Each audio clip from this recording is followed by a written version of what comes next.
जो भी पॉलिटिकल नेता बिहार के अंदर हैं, उनकी क्षमता नहीं है जंगल राज खत्म करना, शिक्षा का विस्तार करना, हर घर तक शिक्षा पहुंचाना, कानून के द्वारा कानून का राज स्थापित करना। सत्ता की चाबी बीएसपी के हाथ में आ जाए और बीएसपी के बिना कोई सरकार ना बने। कुर्मी समाज भी बीएसपी के साथ में, बड़े तबके के साथ में जुड़ रहा है।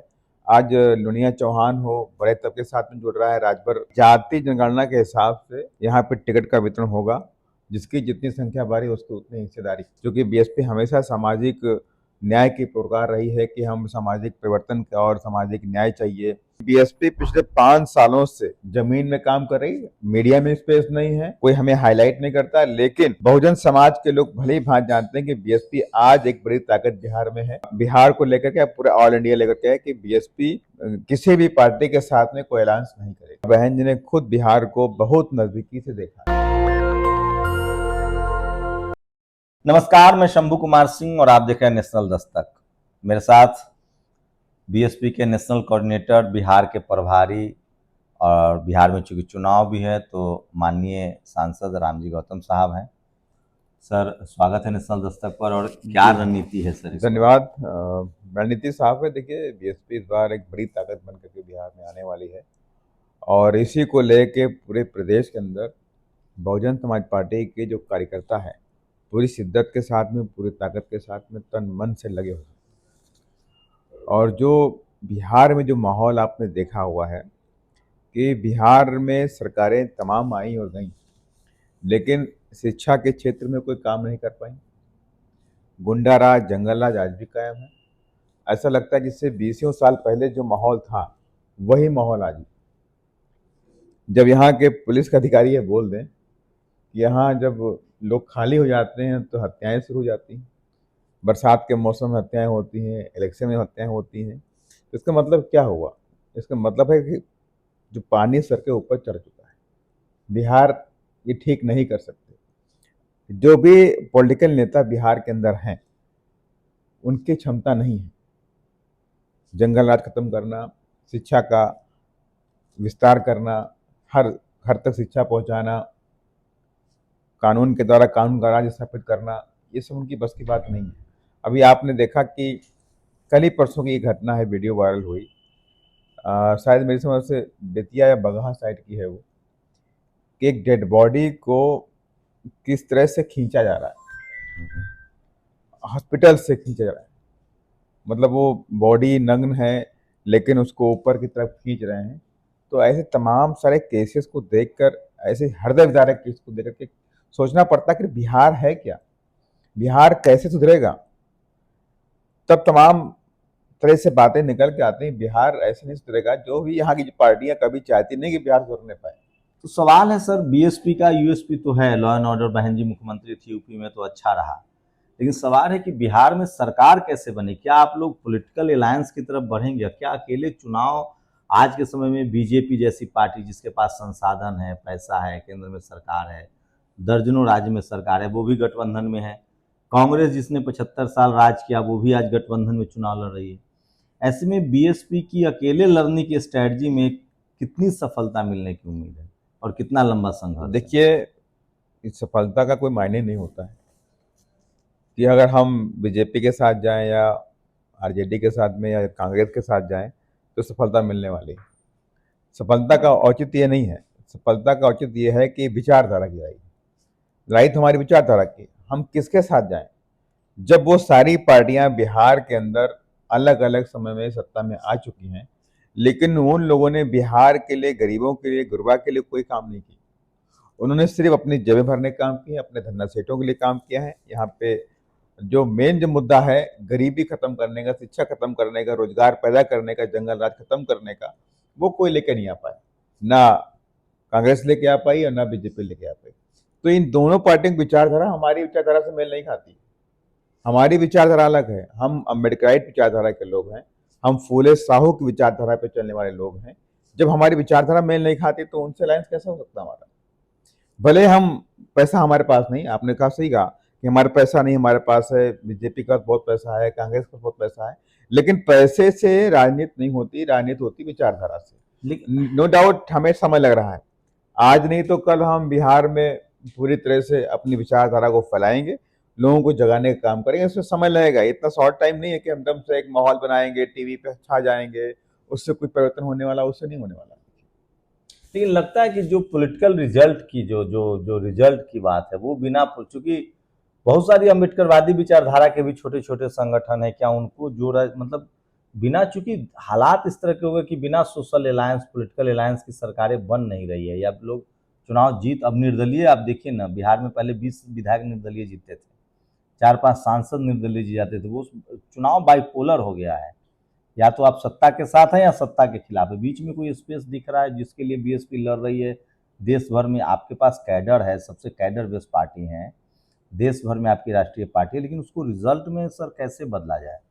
देखिए रिजल्ट, इस बात को याद रखिए, जब बीएसपी बनी तो महेंद्र कांशीराम साहब ने यही कहा था कि हमें सत्ता की मास्टर चाबी चाहिए। हम ये नहीं कह रहे कि हम बिहार में एकदम से छा जाएंगे, हम अपने दम पे यहाँ की सारी सीटें जीत करके अपने दम पे यहाँ मुख्यमंत्री बना देंगे, सरकार बना देंगे, ये सब पॉसिबल नहीं है। देखिए, और अगर हम इतनी ताकत बना लें अपने कैडर के दम पर, अपने विचारधारा के दम पर, कि सत्ता की चाबी बीएसपी के हाथ में आ जाए और बीएसपी के बिना कोई सरकार ना बने पाए, तो ये मास्टर चाबी हमारे तो हाथ में। ये स्थिति तो बन रही है। अगर आप लोग 10-15 भी स्कोर करते हैं तो इस बार उम्मीद है कि बिहार में हंग असेंबली के चांसेस हैं। तो उसको लेकर हमारे सारे कार्यकर्ता, हमारी सारी पूरी टीम बीएसपी की पूरे तन मन से लगी है। और यहाँ तक कि हमारे जो chief national coordinator Shri Akash Anand ji हैं, वो भी यहाँ पे एक बार दौरा कर चुके हैं, और उनके और भी कई संभावित दौरे लगे हुए हैं जो अगले बरसात के बाद से हम प्लानिंग कर रहे हैं। कई सारे और बड़े बड़े इवेंट भी करने जा रहे हैं। कैडर को लेकर सर क्या प्लानिंग है? चूंकि आप मतलब यहाँ तमाम मैं नेताओं से मिलता हूँ, उनको पता है कि कम से कम बीएसपी के पास 10 से 15% तो कैडर वोट है। आप जिस गठबंधन में अगर आपको चले जाएं तो उस गठबंधन को क्लीन स्वीप मिल जाएगा।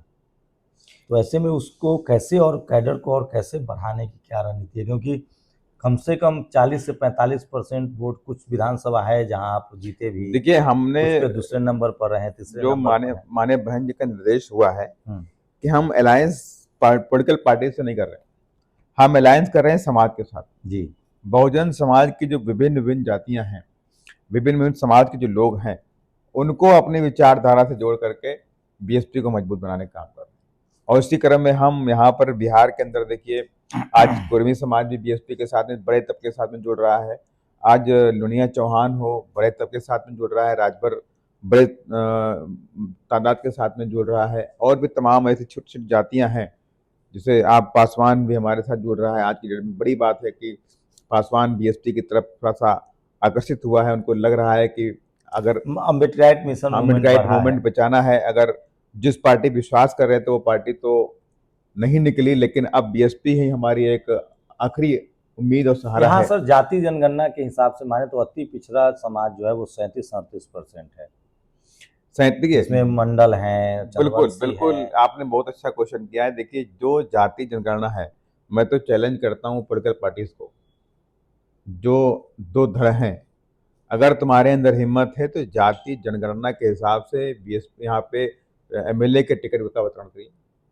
कह तो रहे हैं इस बार सब लोग की हिम्मत नहीं है, कास्ट सेंसस के हिसाब से चैलेंज टिकट में कह रहा हूँ आपको, हिम्मत नहीं है। आपकी पार्टी देगी 100% उसको हम फॉलो बीएसपी करेंगे। चुनाव सर, भले लोकसभा में मैं भी लड़ा था, एक सीट नहीं निकली, लेकिन आपके यहाँ उम्मीदवारों की कमी नहीं होती है। बिल्कुल लोग कमी नहीं टिकट के होती। लिए आते हैं, कैडर बेस्ड पार्टी है, और कोई भी विधानसभा अच्छा से लड़े तो वो मतलब चुनाव न जीते तो हराने की क्षमता तो बीएसपी रखती ही है।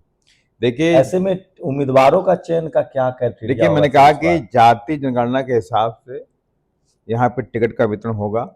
जिसकी जितनी संख्या बारी उसकी उतनी हिस्सेदारी, उसी फार्मूले पे टिकट का वितरण किया जाएगा पूरे बिहार के अंदर। बीएसपी, क्योंकि बीएसपी हमेशा सामाजिक न्याय की पुरकार रही है कि हम सामाजिक परिवर्तन और सामाजिक न्याय चाहिए, तो उस चीज को लेकर के जो जाति जनगणना सामने सरकार ने रखी है, उसी आधार पर टिकट का वितरण करने का हम लोगों ने प्लान कर रखा है। और निश्चित तौर से हमारे कार्यकर्ताओं ने रात दिन कई महीने से, आज तमाम ऐसी पार्टियां जो आज एक अपना फ्रेम में आ रही हैं मीडिया के दम नहीं, पे, आप लगातार आप दौरा पर, करते रहते हैं, लेकिन बीएसपी पिछले 5 सालों से जमीन में काम कर रही है। मीडिया में स्पेस नहीं है, कोई हमें हाईलाइट नहीं करता, लेकिन बहुजन समाज के लोग भली भांति जानते हैं कि बीएसपी आज एक बड़ी ताकत बिहार में है। यहाँ तक कि जो पॉलिटिकल पार्टियां हैं वो भी आज बीएसपी को इग्नोर नहीं कर सकती। उनके दिमाग में रहता है कि बीएसपी बिहार में इसी पर एक सवाल है सर, क्या गठबंधन के लिए लोग अप्रोच करते हैं आपकी पार्टी को, चाहे इंडिया अलायंस हो चाहे एनडीए अलायंस? देखिए, हम बहन जी क्लियर है कि बीजेपी के साथ तो नहीं जाएंगे, बहन जी ने बीजेपी के साथ नहीं जाएंगे, लेकिन जो ओबीसी दलों से गठबंधन के बहन जी ने साफ कह दिया है। अभी लेटेस्ट आपका ट्वीट आपने ध्यान नहीं दिया होगा। कब क्या? मैं कल तक तो देख ही रहा था। 3-4 दिन पहले का ट्वीट है बहन जी का बिहार पर, बिहार को लेकर के, पूरे ऑल इंडिया लेकर के है कि बीएसपी किसी भी पार्टी के साथ में कोई अलायंस नहीं करेगी। बीएसपी अपनी उधर से अप्रोच होता है सर, उधर से, क्योंकि मैं तो कई सारे बीजेपी के साथ तो जाने का मसला नहीं है, तो बहन जी का क्लियर है कि हम बीजेपी के साथ बहुत सारे फोन आते रहते, लेकिन यूपी में कुछ ऐसी खबरें चल गई थी कि बीजेपी जा रही, तो हमने बहन जी का बाकायदा ट्वीट देखा, उन्होंने कहा कि ये सब झूठ खबर फैलाया जा रहा है, हम तो बीजेपी के साथ जाने का तो कोई सवाल ही नहीं पैदा होता। उसी ट्वीट के ऊपर बहन जी ने एक अपना ट्वीट किया था। लेकिन सवाल है कि क्या यहाँ जो, क्योंकि कई ओबीसी दलों से, दलित पिछड़े दलों से गठबंधन हुई है, चाहे हरियाणा हो, चाहे पंजाब में प्रकाश सिंह बादल से, हरियाणा में चौटाला के दल से गठबंधन हुई है, बिहार में भी एक बार ओवैसी, उपेंद्र कुशवाहा और आपकी पार्टी लड़ी थी गठबंधन में। देखिए, फिर से उस तरह की कोई संभावना बन रही है? पिछली बार हम लोग बेशक हम अलायंस में थे, लेकिन उस अलायंस का हमें कोई बड़ा फायदा नहीं मिला, कोई फायदा नहीं मिला, हमारा नुकसान हुआ उल्टा। तो वो उस एक्सपीरियंस को देख करके लगा कि हमें बिहार में कोई अलायंस के साथ नहीं जाना है, अकेले दम पे चुनाव लड़ना है। अब बीएसपी यहाँ अकेले दम पर 5-5 विधायक बना चुकी है। वो उस दौर में जब 2005 का और 2000 का दौर था, उस वक्त 5-5 विधायक बनाई है। आज की डेट में हम लोग तमाम सीटों पे फाइट में, आप शाहाबाद को ले लीजिए, चाहे पश्चिमी चंपारण है, पूर्वी चंपारण है, चाहे मुजफ्फरपुर है, कई सारी हमारी सीटें बहुत ताकत के साथ। कहा जा रहा है कि सर 15 सीट, जैसे पिछली बार जो आपके विधायक जीते वो जेडीयू में चले गए, जैसे ओवैसी के भी भाग गए, कहा जा रहा है कि 15 सीटों पर बीएसपी इस बार फोकस कर रही है, और चाबी इस बार गठबंधन में भी बहुत ऐसे दल नहीं है जिनके पास 15 सीटें उनके हिस्से में आएगा। तो ऐसे में और जो स्थिति बन रही है हंग असेंबली की, तो मैं तो पहले बोला था कि बस बीएसपी तो ये चाहती कि मास्टर चाबी बीएसपी के हाथ में आनी चाहिए, बीएसपी के बिना कोई सरकार नहीं बननी चाहिए। जब ये ताकत हमारे पास में आएगी तो आज नहीं तो कल बीएसपी पूरे बहुमत में भी आएगी। लोगों को लगना चाहिए कि बीएसपी अल्पसंख्यक समाज को लेकर क्या राय है सर, उसके लेकर के, उसको जोड़ने के लेकर क्या रणनीति बना रहे हैं? देखिए, अल्पसंख्यक समाज की भागीदारी पिछले साल भी टिकट में रही है, बड़ी संख्या में टिकट दिए गए थे, और इस बार भी हम उनको निराश नहीं करेंगे। उनको भी हम पूरे प्रदेश में उनको उनके हिसाब से टिकट देने का काम करेंगे, और उनके तमाम नेता पार्टी में जुड़े भी हैं, काम भी कर रहे हैं। आपकी जिम्मेदारी है सर, क्या आप बिहार में लगातार, अभी चूंकि चुनाव है तो बने रहेंगे? बिल्कुल बने रहेंगे। मेन मकसद चुनाव है बिहार का, और हमें पूरी उम्मीद है कि पूरी जो टीम हमारी काम कर रही है, पूरे लोग काम कर रहे हैं, हम सब लोग माननीय बहन जी के निर्देशन में काम कर रहे हैं, तो हमें उम्मीद है कि बिहार से अच्छा रिजल्ट आए। ये एक सर बिहार की राजनीति से अगर आप देखें तो, चाहे यहाँ बीजेपी हो, कांग्रेस हो, आरजेडी सामाजिक न्याय की पार्टी कहती है, कांग्रेस बीजेपी भी कह रही कि हम भी सामाजिक न्याय की पार्टी है, वो सब दलित पिछड़ों पर फोकस कर रहे हैं। तो ऐसे में तो बीएसपी, चूंकि आप लोग तो सामाजिक न्याय के एकदम, मतलब आपका तो मैनिफेस्टो ही संविधान है, तो ऐसे में किस तरह के चैलेंज है, क्योंकि यहाँ पार्टी को यो सब कह रहे हैं कि हम दलित पिछड़ा और अल्पसंख्यकों को टिकट। अब आप समझिए कि आखिर कांग्रेस आज हो, चाहे आपकी जेडीयू हो, चाहे बीजेपी हो, चाहे आरजेडी, आज सारी पार्टियां सामाजिक न्याय की बात कर रही हैं, क्योंकि इन्होंने तो देश भर में बीएसपी के लाइन पर एक लॉजिक है, उसका लॉजिक है। इन्होंने देश में 75 सालों से देश में जनता को विकास के नाम पे ठगने का काम किया। इससे पहले जब भी सत्ता में आए लोग, तो इसी गरीब गरबा को इनको विकास का पाठ बताया गया, विकास करेंगे, विकास करेंगे, हम तुम्हें नौकरी देंगे, हम तुम्हें शिक्षा देंगे, तुम्हारा घर बनाएंगे, तुम्हारा रोड बनाएंगे, सब कुछ विकास के नाम पे इनसे वोट लेते रहे। जब इन्होंने देख लिया वो जो विकास का जो फंडा है अब ये काम नहीं कर रहा, क्योंकि सारी पार्टी लंबे अरसे से बिहार में काम रह चुकी सत्ता में, कांग्रेस भी सत्ता में रही, बीजेपी सत्ता में रही, जेडीयू भी सत्ता में है, आरजेडी भी 2-3 बार सत्ता में रही, पूरी फुल मेजोरिटी में वो लोग रहे, लेकिन विकास कहाँ हुआ बिहार का? कहाँ है विकास बिहार का? कहाँ स्कूल है बिहार? तो देश भर की राजनीति सामाजिक, मैं कह रहा हूँ आज अगर बिहार से स्टार्ट कर लेता हूँ, जो लंबे अरसे तक पार्टियां इस देश में विकास के नाम पे पॉलिटिक्स करती रही, सत्ता में बैठती रही, उन्होंने विकास के नाम पर उस गरीब जनता के लिए कुछ भी नहीं किया, दलित के लिए कुछ नहीं किया, आदिवासी के लिए कुछ नहीं किया, ओबीसी के लिए कुछ नहीं किया। अब उनको लगा कि अभी जो देश के जो पढ़े लिखे लोगों का जो वर्ग है, अभी जो सोशल मीडिया जो क्रांति आई, सूचना की जो क्रांति आई, अब ये जो तबका है ये अपने अधिकार की बात कर रहा है, अपने संविधान की बात कर रहा है। तब उनको लगा कि अब हमें सामाजिक न्याय का शगुफा लेकर ही आगे बढ़ना पड़ेगा, सामाजिक न्याय की धारणा के साथ में हम पॉलिटिक्स कर सकते हैं। एमपी साहब, वही मेरा सवाल है कि जब संसाधन मीडिया नहीं थी, जब सामाजिक न्याय का आंदोलन इतना तेज नहीं था, तब बीएसपी 4 बार यूपी में सरकार बनाई। मुझे सबसे ज़्यादा बीएसपी समर्थक पूछते हैं कि हमारे पक्ष में नतीजे कब आएंगे। निश्चित तौर से देखिए, क्योंकि 15 साल का वनवास हो गया सत्ता का। बीएसपी, देखिए मैं बताऊं आपको, बीएसपी कोई अकेले की पार्टी नहीं है। बीएसपी जो है कलेक्टिव एफर्ट की। बीएसपी में जितने भी लोग हैं जो बहुजन समाज से बिलोंग करते हैं, खास तौर से उन सबका अपना अपना कोई काम नहीं है। बीएसपी के लिए काम नहीं करेंगे तो बोले बीएसपी नहीं बढ़ सकती। बीएसपी को लिमिटेड वर्कर का हम कहें, इतने लिमिटेड वर्कर हैं या कैडर के दम पे बीएसपी बढ़ जाएगी, अब वो जमाना नहीं रहा। देखिए बीएसपी में जितना भी लोग हैं, जितने भी चाहने वाले लोग हैं, चाहे वोटर हो चाहे सपोर्टर हो, उनको हर स्तर पे जो है, जहां है, जैसे है, बीएसपी को बढ़ाने के लिए काम करना पड़ेगा, तब जाके बीएसपी बढ़ेगी। कहा जा रहा है कि कांग्रेस का एक बड़ा सॉफ्ट कॉर्नर है बीएसपी के लिए, वो सोनिया गांधी। और हम लोगों ने देखा है सोनिया गांधी और बहन जी का जो तस्वीर कर्नाटक में हम लोगों ने देखा था, जब सरकार बनी थी जेडीएस के साथ, गठबंधन थी। उसके बाद भी कहा जा रहा है कि राहुल गांधी हो या सोनिया गांधी हो, बहन जी के लिए बहुत सम्मान आदर है। और तो क्या लग रहा है, कोई भविष्य में कोई इस तरह की सूरत बन सकती है? नहीं तो भाई, आपको लग रहा होगा सॉफ्ट कॉर्नर, मुझे हमें तो नहीं दिखाई पड़ा कहीं कोई सॉफ्ट कॉर्नर बहुजन समाज के। एक बार बहन जी दिखी मंच पर, एक बार जेडीएस की सरकार बनी थी, पॉलिटिकल मंच पे उस तरह की बातें, इस तरह की पिक्चर या फोटो वायरल होना वो अलग होता है, रियल में अलग होता है। क्योंकि आप बहन जी के सबसे करीबी लोगों में से हैं, नहीं नहीं, रंगीदारों में से हैं। देखिए मैंने क्या कहा, जो रियलिटी कभी कभी अलग भी होती है, और जो मैं आपके इस चैनल पे नहीं बोल सकता। जी जी, बिल्कुल। ठीक नहीं, तो क्या यहाँ आप तो लगातार प्रभारी हैं, आप बने हुए हैं, आकाश जी अभी आए हैं, फिर क्या बहन जी का भी इस विधानसभा चुनाव में दौरा होगा क्या संभाल? ऐसा लगता है कि आपका कि चुनाव है बिहार में, वो बहन जी नहीं आएंगी? बहुत सीमित कर दिया उन्होंने। नहीं नहीं, बहन जी की सभाएं होंगी और ठीक ठाक सभाएं की जाएंगी, नंबर के मामले में भी होंगी। और निश्चित तौर से बिहार, बहन जी हमेशा बिहार के बारे में पूछती रहती हैं। बिहार से बहन जी का बहुत ही खास लगाव है। बिहार से मैं फिर बोल रहा हूँ, फीडबैक लेती है। बिल्कुल फीडबैक लेती हैं बहन जी। बिहार बीएसपी का, बहन जी का जो खास लगाव बिहार से है, और बहन जी ने खुद बिहार को बहुत नजदीकी से देखा है। तो लगता नहीं, हमने सुना है, पुष्टि नहीं कर रहा हूं मैं, कि 9 तारीख को शायद एक बड़ी रैली होने वाली है फिर से देखिए, लखनऊ में। तो इस तरह की कोई रैली अगर बिहार में होती बहन जी की, क्योंकि हम लोग जब थे, बच्चा थे, तो देखते थे बिहार, बहन जी ने बहुत सारी रैलियां की हैं हमारे बिहार में बहन जी की रैलियां होंगी, और संभावित रैलियां हैं चुनाव के समय दौरान, बहन जी रैलियां करेंगी। लखनऊ वाली रैली की जो खबरें चल रही आपके है, पास खबर है, मेरे पास कोई ऑथेंटिक न्यूज नहीं। लोग कह रहे हैं कि 9 जुलाई को फिर से एक बार लखनऊ में हम नहीं, मैंने कहा कि मेरे पास आपके पार्टी के बारे में खबरें ज्यादा सोशल मीडिया पर ही चलती है, मेरे पास कोई ऑथेंटिक न्यूज नहीं है, आपके पास है तो मैं उसको वेरीफाई नहीं कर सकता। जी जी जी जी।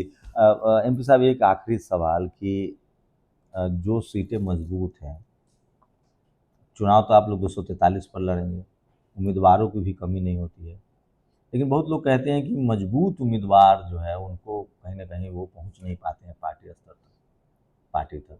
नहीं, इस बार तो हमारे कई सारे प्रत्याशी जो मजबूत सीटें हैं, उनमें एक दो नहीं, कई प्रत्याशी पिछले 5 सालों से संघर्ष कर रहे हैं लगातार। रामगढ़ वाली सीट, तमाम सीटें हैं, रामगढ़ है, चाहे सासाराम की सीटें हों, चाहे बक्सर की सीटें हों, चाहे कैमूर की सीटें हों, तमाम ऐसे जिलों, चाहे हमारा मुजफ्फरपुर है, चाहे गोपालगंज है, चाहे पूर्वी चंपारण है, पश्चिम चंपारण, तमाम ऐसे जिले हैं जहाँ हमारे तमाम पार्टी के कार्यकर्ता और पार्टी के समर्थक और तमाम प्रत्याशी जो 2020 में अच्छा परफॉर्मेंस भी किए हैं, वो लोग भी साथ में है, कहीं पार्टी छोड़ नहीं गए हैं। जाति जनगणना के आधार पर टिकट आप लोग बांटेंगे? बिल्कुल श्योर बांटेंगे।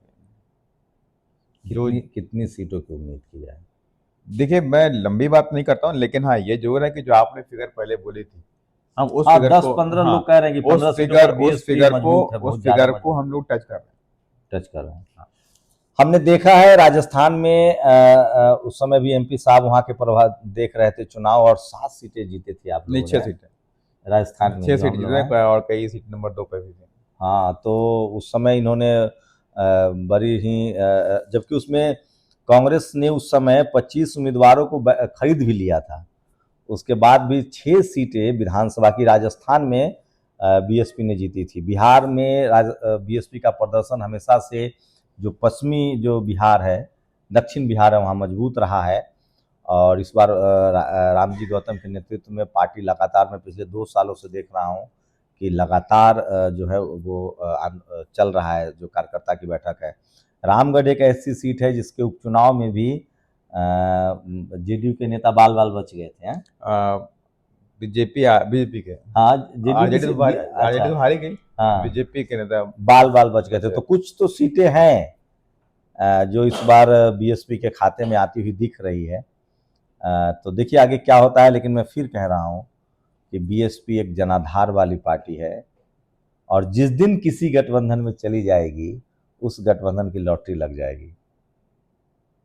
आप लोग की क्या राय है ऐसे वक्त में, जब चुनाव बाइपोलर हो गया है, या तो पक्ष में या विपक्ष में जनता सोच रही है, या मीडिया ने उस तरह से चीज़ों को कर दिया है। एक बात तो है कि अगर आपके पास अपना घर नहीं रहेगा तो दूसरे के घर में भी सहारा नहीं मिलता है। और ये तमाम दलित, पिछड़े, किसान, आदिवासी, अल्पसंख्यक लोग समझते हैं कि बीएसपी नेता बनाने की फैक्ट्री है, वैचारिक आंदोलन की पार्टी है। और आज भले सारी पार्टियां सामाजिक न्याय, सोशल जस्टिस की बात कर रही हो, सबसे पहले ये नींव माननीय कांशीराम साहब ने डाला, और बीएसपी का मैनिफेस्टो ही संविधान है। आज हर कोई संविधान की बात कर रहा है, तो ये क्रेडिट बीएसपी को जाता है।